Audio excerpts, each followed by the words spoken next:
generation we're going to do this. If that's not the case, that's fine, because we are adaptable and we can switch based on whichever audience comes to hear us out. Regardless, I want to make sure that this is interactive. We do not have a number of slides for you. We only have a few. Most of this is going to be either us talking, and hopefully less us talking and more us hearing from you. But no matter what, if you do have a comment, please interrupt us. At least by raising your hand. And given the acoustics in here, perhaps if you could stand up as well. However, we're not going to be offended if you just decide that now is the time, mid-sentence, for you to raise your hand. Oh, was that? Sorry, you're scratching your ear. Yes, raise your hand. I'm just raising my hand. There you go. Thank you. Exercising your right. I like it. So my name is Dan Stein. I'm with the U.S. Department of Homeland Security. So we're just having a conversation about DEF CON. I'm the Fed. You're all familiar with that. You no longer have to play the game. I win. I'm the Fed. I'm from the Department of Homeland Security. And my partner in crime, well, partner in being a good guy, is Kevin Nolten. Kevin will give his side of the discussion. Kevin comes to us from the Cyber Innovation Center in, you've heard of it, in Bossier City, Louisiana. I come to you from the great state of Virginia. Nevertheless, both happy to be here from different parts of the country, visiting you at CornCon in Iowa. This is my second trip to Iowa. Kevin, you ever been here before? I have never been here before. So I get to check the state off the list. Okay, good. So, this is an accomplishment. All right, good job, Kevin. The U.S. Department of Homeland Security. Anyone know anything about DHS? Besides the ones who pat you down at the airport. DHS. All right. The Department of Homeland Security. What? They're from Arlington. Glebe Road. Okay. The cybersecurity section. You weren't supposed to say that. The cybersecurity section is pretty much concentrated in Arlington, Virginia, in a particular area, which, we don't really like to talk about in public settings, but, not that anyone is going to remember not that anyone's going to remember Arlington after we get out of this room, or maybe you will, it doesn't matter. I'm not going to give the address away. Simply going to say, okay, yes, you're on to something. DHS is far larger than its cybersecurity mission, however. DHS is responsible for 5 mission areas besides cybersecurity. Anyone know? What else DHS does besides patting you down at the airport? How about keeping bad guys out of the country? Preventing terrorism, right? That's its first fundamental and core mission. Also, we've been hearing a whole lot about disaster preparedness, response, recovery, and mitigation. That is also another one of DHS's missions. Border protection and administering and enforcing citizenship laws. Those are our 5 mission areas. And I like to think that all 5 of those mission areas interact with one another. Cybersecurity, we like to describe as something that is across the board. We're not actually preventing people from entering the country, or illegals from entering the country physically. However, the information flow that runs to the Customs and Border Protection, which has the responsibility for physically protecting the border, does rely on the security of their networks. By the same token, those first responders who are communicating with one another must have accurate information or do their jobs effectively, and that requires cyber protections. So we really do interact with all parts of the Department of Homeland Security. But I'm not really here to tell you more about cybersecurity.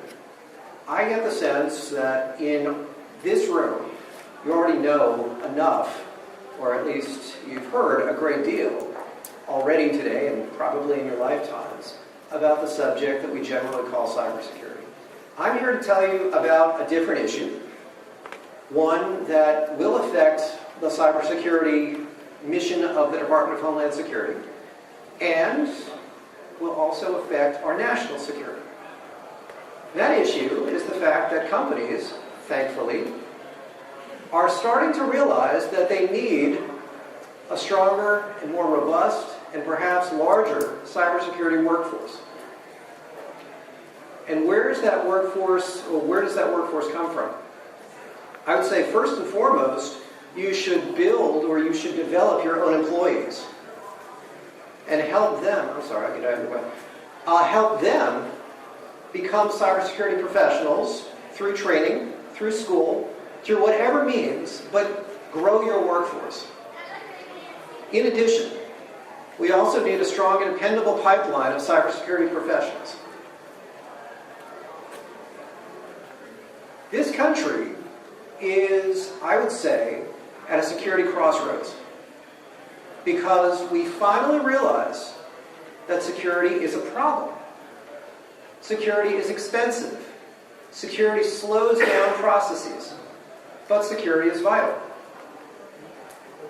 If we have understood collectively that security is vital, then clearly we need someone who knows something about security to protect our systems. There are about 209,000 open cybersecurity positions in the United States alone. And those areas, whether they're in the government, whether they're in the private sector, more are in the private sector. But in every sector, there are openings for cybersecurity positions. This is true around the world as well. The projection that I most recently came across is approximately 1.8 million open cybersecurity positions worldwide by 2020. It's going to say 2022. Let's assume that it's 2022, because I think that's probably more realistic. But nevertheless, almost 2 million open cybersecurity positions worldwide. The number of open cybersecurity positions in the United States will grow. We will not reach equilibrium anytime soon through students graduating from cybersecurity programs in colleges and universities. Why? Well, we can start with the fact that many employers are asking for more than the average college graduate can give them. Whether it's years of experience, whether it's professional certifications that require years of experience. America's college students are being taught traditionally. They're being taught about theory. They're being taught that if you are in a particular situation, well, you have to understand, you have to take yourself back, you have to research. You have to discuss. Well, that may be true, but an employer is going to say, I need you to perform a task. Do you have experience performing that task? And unless they've gotten hands-on experience, unless they've had a chance to actually either use a tool or solve a problem in a real-life setting, the answer to that question is going to be no. Some schools, especially I'll say the two-year colleges, tend to be very good at baking in hands-on education as part of their curriculum. But regardless, current state of open cybersecurity positions is based on notions that the employers have that don't necessarily reflect their need. Yes, they want people who can perform the tasks. No, they don't necessarily need college graduates. They do need someone who's going to fill whatever that gap is.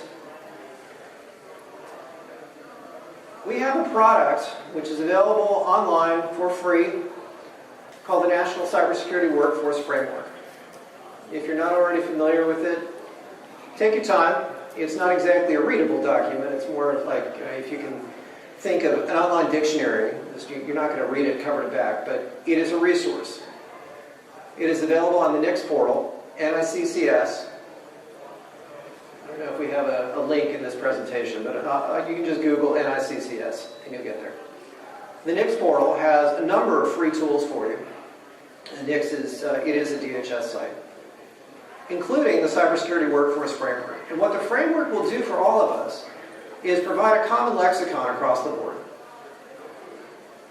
It defines cybersecurity roles, responsibilities, categories, and then breaks them down. So there are 7 high-level categories. And within those categories, there are functional areas. or specialty areas, depending on how you prefer to refer to them. Within those specialty areas, there are roles. About 50 roles are listed in the framework right now. And then there are knowledge, skills, and abilities that are associated with those roles. DHS did not come up with this in a vacuum. We worked with cybersecurity practitioners across the government, across military, across the academia, I should say, and I would say most importantly, with industry, including a major employer in this area, John Deere Tractor. Collectively, we narrowed down cybersecurity as a field into these categories, specialty areas, knowledge, skills, and abilities. And the great thing is we all agree on it. Yes, the field is changing, and yes, it's probably time for a framework 3.0 now. However, this is a place to start. I envision a time when the workforce, in general, those employers who are looking for talent, whether they're growing that talent within or from their own employees, or they are looking to hire from outside, will be asking, using specific either categories or specific vocabulary for the next generation, so that the next generation can say on their resumes and in their interviews, I can do this, and use the lexicon from the framework so that that employer understands and that employee can clearly articulate what makes them superior to their competition. I would like politicians to be familiar with the framework, but mostly I would like to ensure that our schools, colleges, and universities, and even earlier than that, are mapping their curriculum using terms from the Cybersecurity Workforce Framework.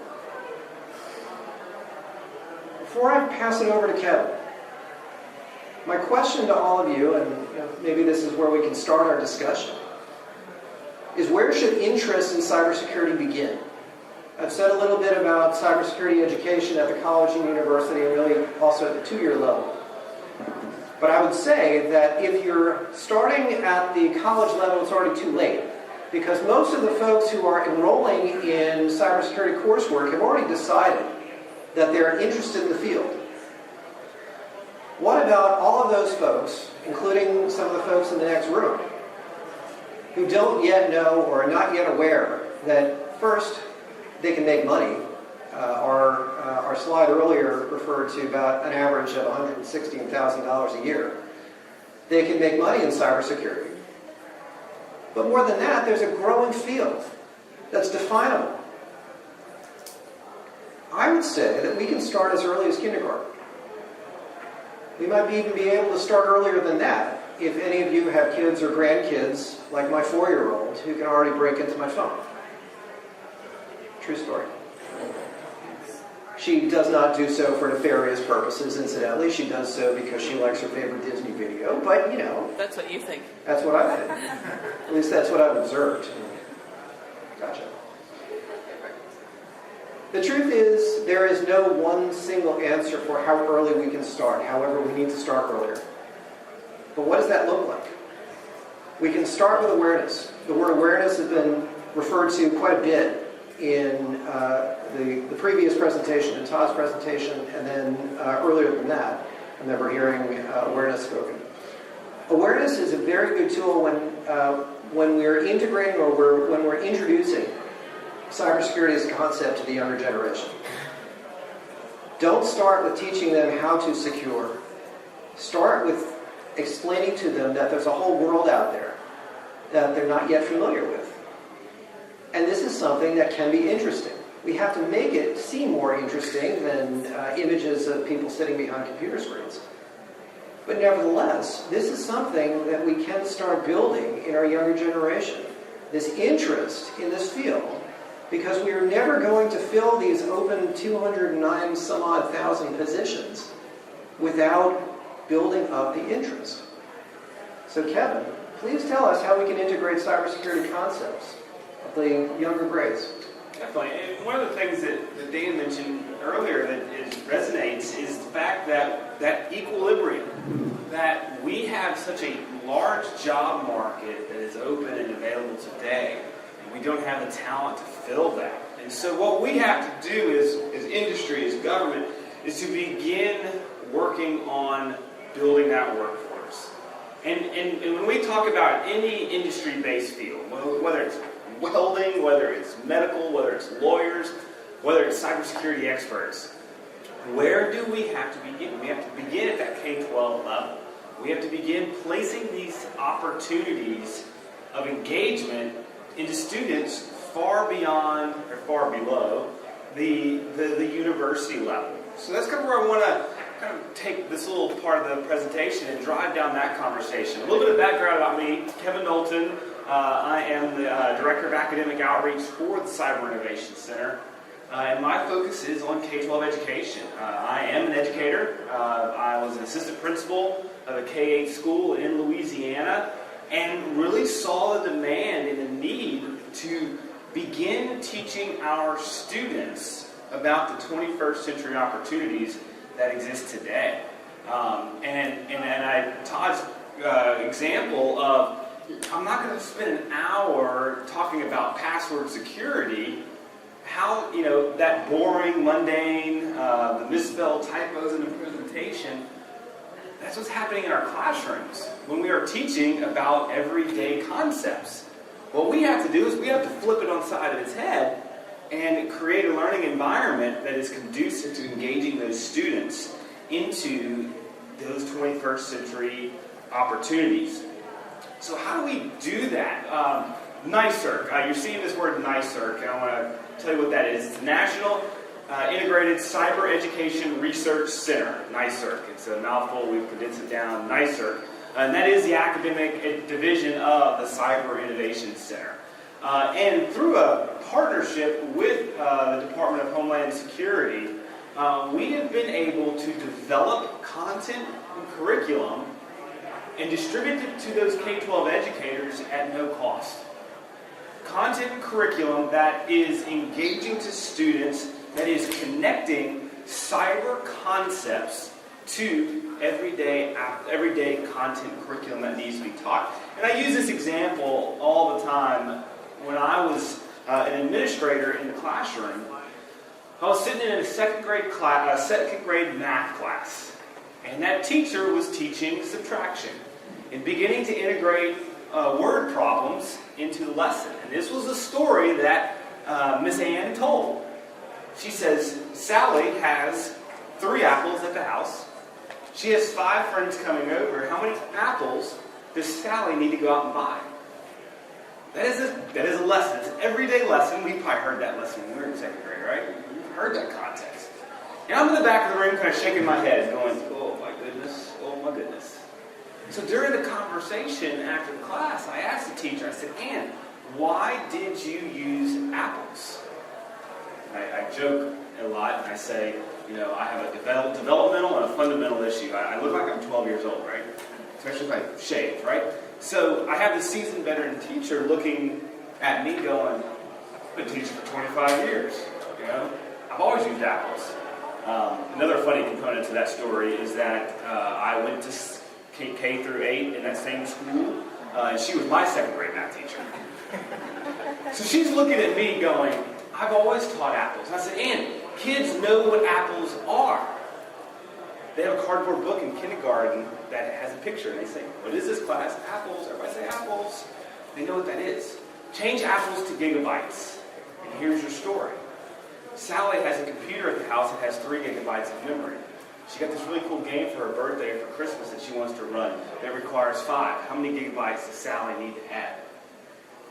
What we're doing is not changing 5 minus 3 equals 2, because we have to teach that. What we're doing is changing the context in which it's taught. And then at that point, in second grade, we are placing a seed of interest in a student. The next story that I share is when I was in an 8th grade math class, every Monday I walk in and I ask the students, what do you want to be when you grow up? I got doctor, lawyer, veterinarian, police officer, firefighter, you name it. I got it. I got Drew Brees. Oh, Mr. Bell, I want to be Drew Brees. One kid, we always have that one student, right? one kid raised his hand and goes, Mr. Nolten, how can you expect me to tell you what I want to be when I grow up, when I don't know what all the options are? It's like, yeah, touche, kid, touche. What I have to do as an educator, that was a transforming moment for me to say that, okay, what am I doing to change the context inside the classroom, the context in my lesson, to make relevant the application and the career opportunities that are available today? That is what education is about. That is what we need to do to begin introducing our students to opportunities of today. That 1.8 million number is astonishing. Whether it's 2020 or 2022, it's still scary. And what we need to do is begin getting students ramped up into that. So this is, just at a high level, these are the courses that we offer and that we give away to educators. So this youngster right here, what grade are you in? Sixth grade, that's my favorite grade. Sixth grade. So what are we doing at the sixth grade level? You've probably learned about sound waves and frequencies, right? You've learned about series circuits and parallel circuits, right? Have you built a wire yet and put a light bulb and made a light bulb go on? Not yet? All right, you'll get to that. That's going to be later on this year. But what we can do is we can tie cybersecurity into series circuits and parallel circuits in that lesson. So when the students come in, the lights are out, there's a map on the screen about cyber attacks. And this teacher goes, there's been a cyber attack on the nation's power grid. We don't have lights. So good thing, class, yesterday we learned about series circuits and parallel circuits so we can build flashlights. And then we all build flashlights together out of household goods, classroom materials, and we light up our class. All because there's been a cyber attack. We talk about encryption and decryption with sound waves and frequencies. We talk about networking and security with microcontrollers. We teach physics in a way that has a contextual basis of cyber. Teaching electricity and magnetism, heat and thermal transfer, all with a microcontroller where we're introducing programming, robotics, artificial intelligence, logic. All those skills needed to jump into the various types of career fields. And then one of the things I want to touch on is some of our content, because we want to prepare our students for a workforce. So many times educators, and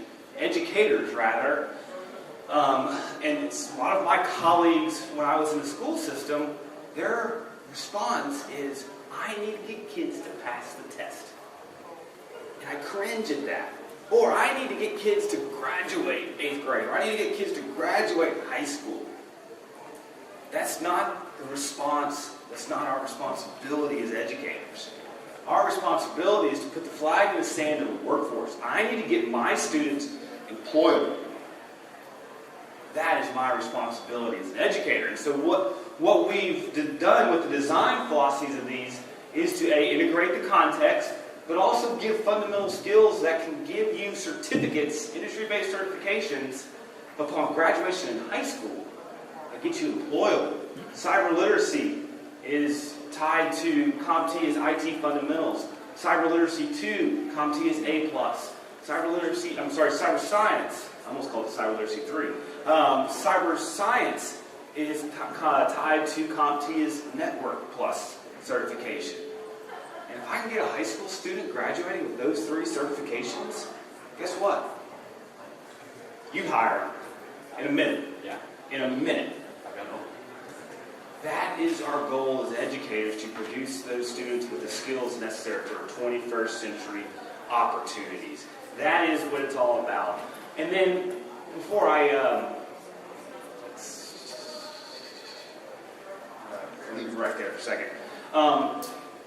So many times we sit here as industry going, I need a workforce, I need a workforce, I need a workforce. You have openings right now.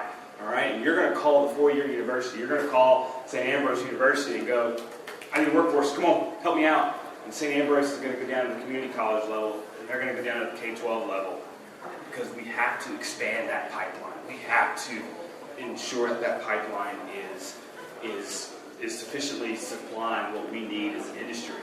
Now, your support of K-12 education is absolutely critical, because your input and your guidance is something that is absolutely imperative to the educators, so they can draw the connection back to the classroom, so they can have the idea of what do I need to teach, how do I need to teach it, and so forth.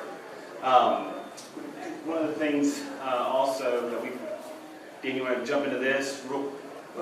Did you have more to say about Messer? I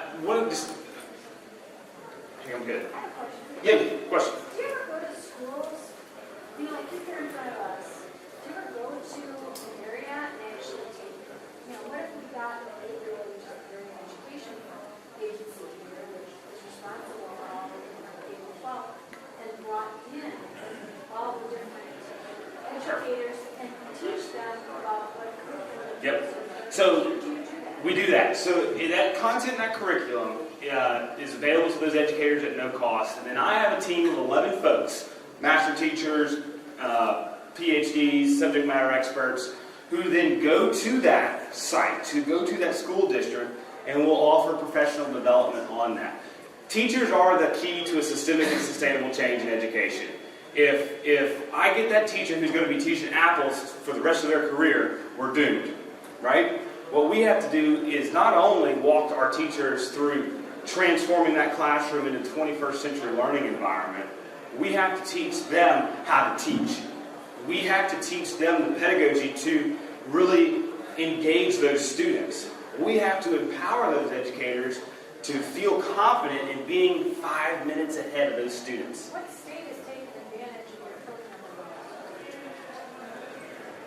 Was it this one, Alabama? So, that's an that's alphabetical order. So, right now, this is the heat map where we are. So the red states obviously are very, very, very, very embedded in what we are doing and utilizing our resources.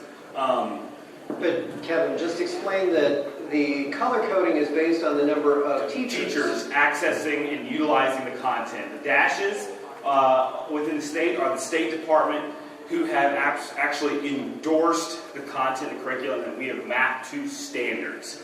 The State Department engagement, these states, we have professional development plans. We are correlated with their teacher conferences, and we are tied to all the standards. Which state is the best in your mind? I'm just curious. So which state is the best in my mind? Personal opinion. A lot of things that Virginia is doing, I'm very, very proud of. A lot of things that Arkansas is doing, I'm very, very proud of. A lot of things in California that are going on. I would be remiss if I didn't mention my home state, Louisiana.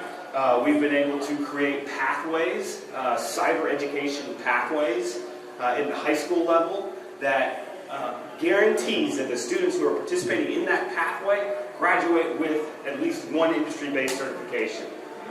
Kentucky last week, or 3 weeks ago, just launched their cyber education pathway, cyber engineering pathway.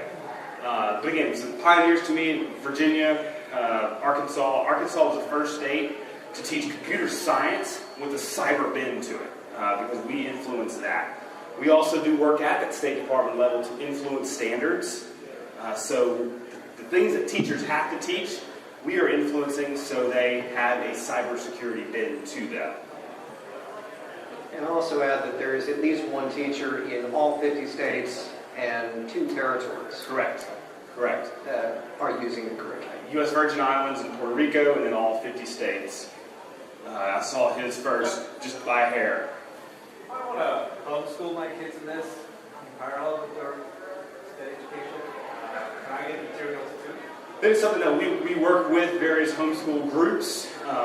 What we want to make sure that the access that we have is available to K-12 educators across the country.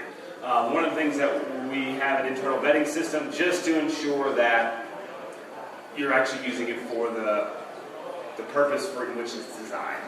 So that's just a simple vetting process. We talk offline, and I make sure that you're good, you're not turning around and doing something malicious. Yes? Well, I'm definitely all for the whole issue of this as an academic educator myself. Mm-hmm. How are you guys looking to tie this in to addressing the non-K-12 layer to make sure that the students aren't just getting certification at the K-12 layer and then not going on and hopefully getting my college education, hopefully make a year's. That feeds into our next slide. Okay. So why don't we take the Yeah. question over here, and then we'll address your question. Yes. And you may get to it at some point, but you can teach people a lot, give them a lot of information and teach them skills, but is there an ethical component to any of this work? All of it. So all these courses that GC has an ethics component to it, because this is all for nothing from a federal standpoint, where we have to talk about national security. If we don't tie in ethics to this, we're wasting our time. So every lesson in here, specifically at the high school level, ties in the ethical component of it. And we have cyber law, components to each one of our modules. That's also a humanities tie-in as well. So when we talk about liberal arts, civics, and the free enterprise components of operating in cyberspace, those are critical to each one of our lessons. So yes, most definitely. Okay. So why don't we move on to the discussion. This is going to be a smaller discussion, but the discussion on colleges and universities and two-year schools. So clearly, there are going to be students who will want to pursue cybersecurity to learn the fundamentals of cybersecurity, either in a two-year environment or in a four-year, and then perhaps even beyond. In the case of federal hiring, at this point, it's very difficult to hire someone without a four-year degree. So just by proxy, if you are interested in federal service, it's almost, I can't say it's an absolute requirement, but it's like by default, a requirement to have at least a four-year degree. But how do we recognize which four-year degrees or which two-year degrees, any cybersecurity academic program, meet national needs? They will, first and foremost, need to map to that framework that I mentioned earlier. But we start with those academic programs that are able to map to, well, I can't really call them standards because they haven't been published as standards, but criteria